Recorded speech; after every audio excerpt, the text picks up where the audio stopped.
Hi friends, कैसे हैं आप सब। पूरी उम्मीद है आप लोगों की तैयारी बहुत ज़ोर शोर से चल रही है और आपकी इसी तैयारी को आगे बढ़ाने के लिए बालाजी क्लासेस में हम आपके रिवीजन की क्लास चला रहे हैं और यहाँ हम आपकी तैयारी को एक कदम आगे बढ़ा रहे हैं। आप लोगों ने अपने नोट्स तो खूब पढ़ लिए होंगे, तो अब उन नोट्स को रिवीजन करने का आपका टाइम है। और रिवीजन के लिए बहुत ज़रूरी होता है कि आपने जो पढ़ा है उसको एमसीक्यूज़ के फॉर्म में सॉल्व करें, क्योंकि आपका जो प्री है वो एमसीक्यूज़ में ही आता है। ये बहुत ज़रूरी है कि हमने जो भी नोट्स पढ़ा है उन सभी नोट्स को क्या करें, एमसीक्यूज़ के फॉर्म में सॉल्व करके देखें। तो जैसे ही कि हम भारत का इतिहास पढ़ते हैं और भारत के इतिहास में हम नंद वंश और मौर्य वंश के बारे में पढ़ते हैं, बिल्कुल वैसा ही हम पढ़ेंगे नंद वंश और मौर्य वंश का हमारे मध्य प्रदेश से क्या संबंध है। तो आप लोगों ने वैसे पढ़ लिया होगा, लेकिन एक बार मैं भी आप लोगों को कुछ चीज़ें हैं जो रिमाइंड करवा देती हूँ, उसके बाद फिर हम अपने एमसीक्यूज़ को सॉल्व करेंगे। तो सबसे पहले अगर हम नंद वंश के बारे में जानना चाहें, ठीक है, तो आप सभी ने नंद वंश के बारे में पढ़ा है। आप लोगों ने नंद वंश के बारे में क्या क्या पढ़ा है, आप कमेंट्स करके बताइएगा कि आप लोगों ने अभी नंद वंश के बारे में क्या क्या चीज़ें पढ़ी हुई हैं। जैसे कि नंद वंश के जो संस्थापक थे, ठीक है, नंद वंश के संस्थापक कौन थे। एक मिनट रुकिएगा, ये मेरा पेन लिखने में क्यों यूज़ नहीं हो रहा है, मैं बस एक मिनट चेक कर लूँ।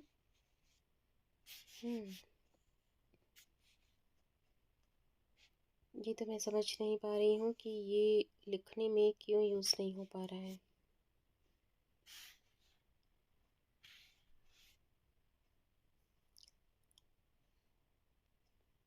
ये मैंने ब्लैंक पेज लिया,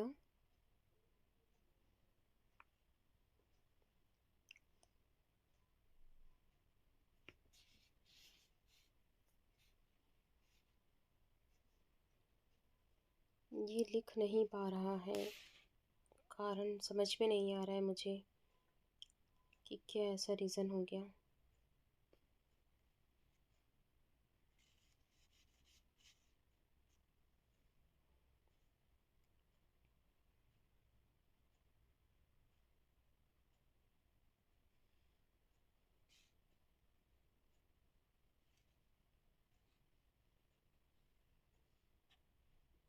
चलिए, तो आज शायद मेरे बोर्ड में कोई प्रॉब्लम आ गई है, तो मैं कुछ चीज़ें आप लोगों को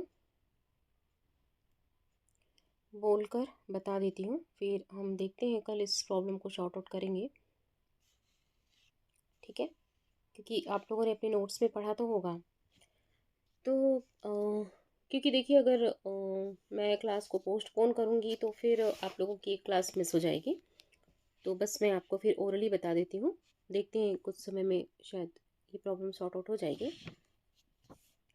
तो अगर हम नंद वंश के बारे में जानना चाहें, तो नंद वंश का जो संस्थापक था वो कौन था, वो थे नरेश महापद्म नंद। आप सभी जानते होंगे, ठीक है, नंद वंश के संस्थापक कौन थे, महापद्म नंद थे, ठीक है। और हमारे पुराणों में महापद्म नंद को ही उग्रसेन के नाम से बताया गया है, ठीक है। और ये बताया गया है कि जो महापद्मनंद थे, जिन्हें उग्रसेन के नाम से जाना जाता है, वो शूद्र वर्ण के थे। तो ये कुछ इम्पोर्टेंट बातें हैं नंद वंश के बारे में। और साथ में ये भी है कि मध्य प्रदेश में नंद वंश के शासकों से संबंधित जो ऐतिहासिक जानकारी है, उसका हमारे पास कोई भी लिखित प्रमाण नहीं है। ठीक है, मध्य प्रदेश के संबंध में बता रही हूँ मैं आपको। मध्य प्रदेश में क्या है, नंद वंश के शासकों से संबंधित कोई हमें ऐसी जानकारी नहीं मिलती जिसमें कि हमको इस वंश का लिखित प्रमाण मिले। ठीक है, पुराणों में क्या किया गया है, महापद्मनंद के बारे में ये बताया गया है कि महापद्मनंद ने क्या किया था, इन्होंने जितने क्षत्रिय कुल थे, ठीक है, उन सभी क्षत्रिय कुल के जो राज्य थे उनको नष्ट कर दिया था। और इन सभी राजवंशों को उन्होंने क्या किया था, मगध राज्य में सम्मिलित कर लिया था।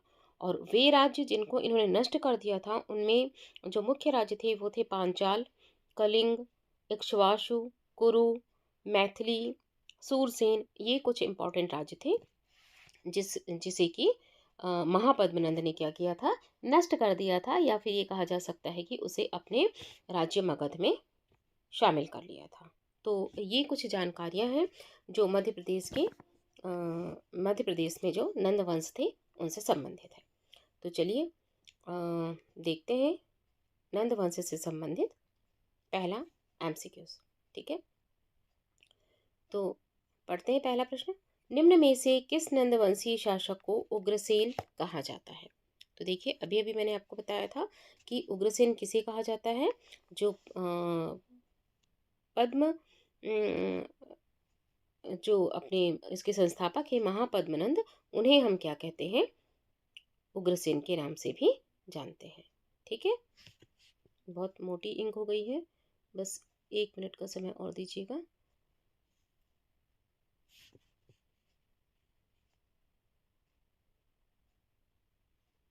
आप लोग क्या करिएगा कि थोड़ा सा अगर ऐसा लगता है ना कि थोड़ा सा समय वेस्ट हो रहा है, तो कभी कभी आप इसको एक काम किया करिए कि आपने पढ़ा तो हुआ है, बस आपको एमसीक्यू सॉल्व करना है। तो आप लोग क्या किया करिए कि यूट्यूब में जो ऑप्शन रहता है ना, आप लोग स्पीड बढ़ा के देख लिया करिए, तो काफ़ी आपके समय की क्या है, बचत हो जाती है ना। अब मैं कल से कोशिश करूँगी कि ये सारी व्यवस्था मैं पहले से बना के रखूँ। ठीक है, ये हो गया। ये मुझे समझ में ही नहीं आ रहा है कि आज इसको इतनी प्रॉब्लम क्यों हो रही है। ये इतना समझ में ही नहीं आ रहा है मुझे। ऐसा ही होता है, जब सोचो कुछ अच्छा शुरू करना है तो कोई ना कोई प्रॉब्लम ज़रूर आएगी। चलिए, अब हो गई प्रॉब्लम, अब कोई प्रॉब्लम नहीं आएगी।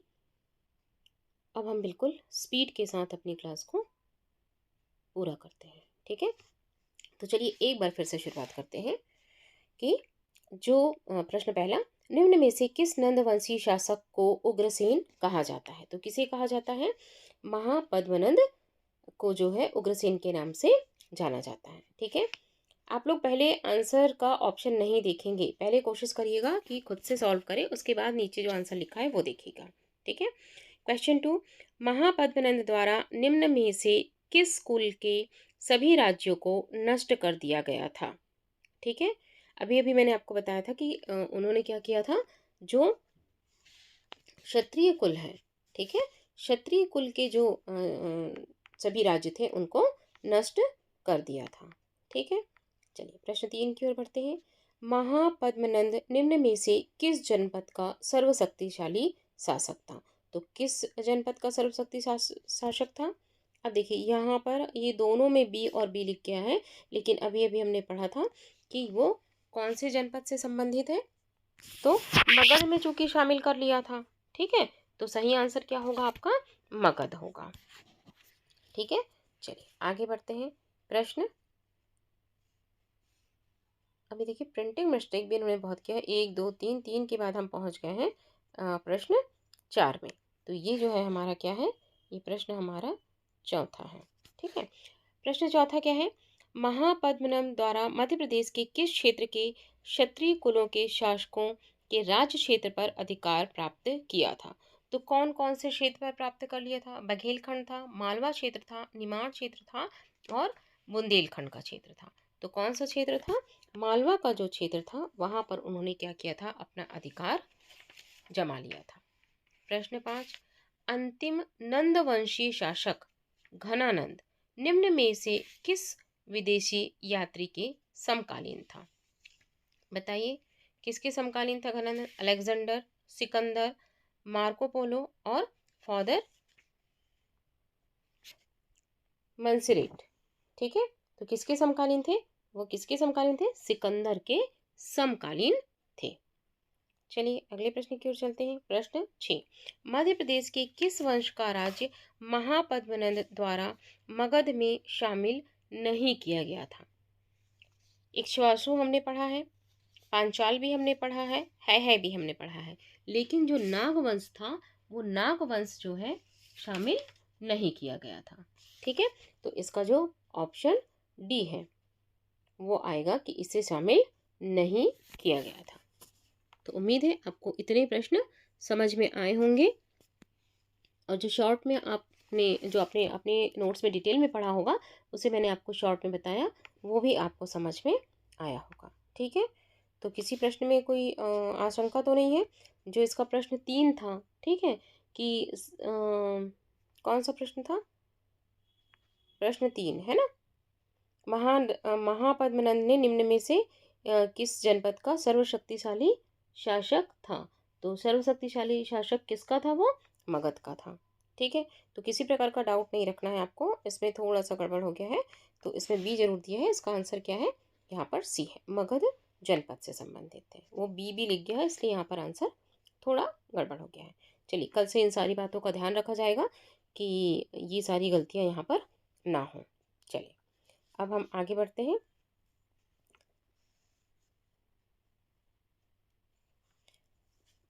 अब हम नंदवंश से संबंधित कोई लिखित जानकारी प्राप्त नहीं हुई थी। ठीक है, अब यहाँ पर देखिए फिर ये एक गलती है, यहाँ पर फिर क्या है? ये जो है ये नंदवंश नहीं है। अब हम आगे जो पढ़ रहे हैं वो किसके बारे में पढ़ रहे हैं? ये यहाँ से आपका है मौर्य वंश के बारे में। ठीक है, किसके बारे में पढ़ रहे हैं हम? यहाँ से मौर्य वंश के बारे में पढ़ रहे हैं। ठीक है, तो मौर्य वंश के बारे में आप लोगों ने भारत के इतिहास में भी काफ़ी डिटेल से पढ़ा है, लेकिन अब चूंकि हम मध्य प्रदेश का इतिहास पढ़ रहे हैं तो हमें क्या करना है? इसे मध्य प्रदेश के संदर्भ में जानना और समझना है।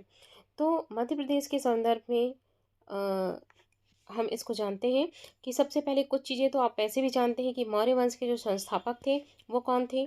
चंद्रगुप्त मौर्य थे। ठीक है, और चंद्रगुप्त मौर्य थे जिसने क्या किया था? चाणक्य की सहायता से जो अपना बंगाल की खाड़ी वाला जो एरिया था, है ना, वहाँ तक उन्होंने क्या किया था? अपना राज्य स्थापित कर लिया था। ठीक है, और इन्हीं सीमाओं के अंतर्गत मध्य प्रदेश का क्षेत्र भी आता था। और इनके बारे में सबसे पहले विलियम जोन्स ने बताया था कि इन्हीं को, चंद्रगुप्त मौर्य को ही क्या कहा जाता था? सेंड्रोकोडस कहा जाता था। ठीक है, जो कि किससे संबंधित था? जैन धर्म से संबंधित था। फिर चंद्रगुप्त मौर्य का जो संबंध था वो उज्जैन के जो तत्कालीन राजा थे महेश्वर, उनसे भी इनका क्या था? संबंध था। इसका भी वर्णन कहाँ से हमें प्राप्त होता है? जैन ग्रंथ जो रमणचूर्ण राय चरित, ठीक है, ये जो ग्रंथ था जैन ग्रंथ, इसमें वहाँ पर इस बात का वर्णन मिलता है। ठीक है, फिर एक इम्पॉर्टेंट फैक्ट और है चंद्रगुप्त मौर्य के बारे में कि चंद्रगुप्त का जो अंतिम समय था, ठीक है, वो श्रवण बेलगोला, ठीक है, श्रवण बेलगोला जाते समय उज्जैनी में वो वहाँ पर ठहरे हुए थे। तो ये कुछ बातें हैं चंद्रगुप्त मौर्य से संबंधित जो कि आपने भारत का इतिहास पढ़ते समय भी इन चीज़ों को पढ़ा होगा। उसके बाद चंद्रगुप्त मौर्य वंश में चंद्रगुप्त मौर्य के बाद फिर किसका शासन आता है? बिंदुसार का शासन आता है। ठीक है, बिंदुसार को भी अलग अलग नामों से जाना जाता है। इन्हें जाना जाता है अमित्र घात के नाम से जाना जाता है, अमित्रो चटस के नाम से भी जाना जाता है। तो आपको इन नामों को भी याद रखना है। जैसे कि चंद्रगुप्त मौर्य को क्या कहा गया है, सेंड्रोकोटस कहा गया है। उसी प्रकार से बिंदुसार को क्या कहा गया है, एमित्रोचेटस कहा गया है, या अमित्रघात के नाम से भी जाना जाता है। ठीक है। और बिंदुसार का जो शासनकाल है वो बौद्ध और जैन दोनों धर्मों से संबंधित था। ठीक है। और बिंदुसार के बारे में ये कहा जाता है कि उन्होंने लगभग 16 राज्यों पर विजय प्राप्त की थी। तो सबसे पहले हमने बात की चंद्रगुप्त मौर्य के बारे में, उसके बाद बिंदुसार के बारे में, और इसके बाद जो सबसे महत्वपूर्ण जो आते हैं मौर्य वंश से, जिससे संबंधित क्वेश्चन आपके न केवल प्री में पूछे जाते हैं बल्कि मेंस में भी पूछे जाते हैं, वो है अशोक। ठीक है। तो बिंदुसार का जो उत्तराधिकारी था, बिंदुसार का उत्तराधिकारी कौन था, अशोक था। ठीक है। अशोक के बारे में सब आप लोग बहुत अच्छी तरीके से जानते हैं। ठीक है। और अशोक के बारे में ये कहा जाता है कि ये इन्होंने क्या किया था, उज्जैनी को अवंती की राजधानी बनाया था। इन्होंने क्या किया था, उज्जैनी को अवंती की राजधानी बनाया था।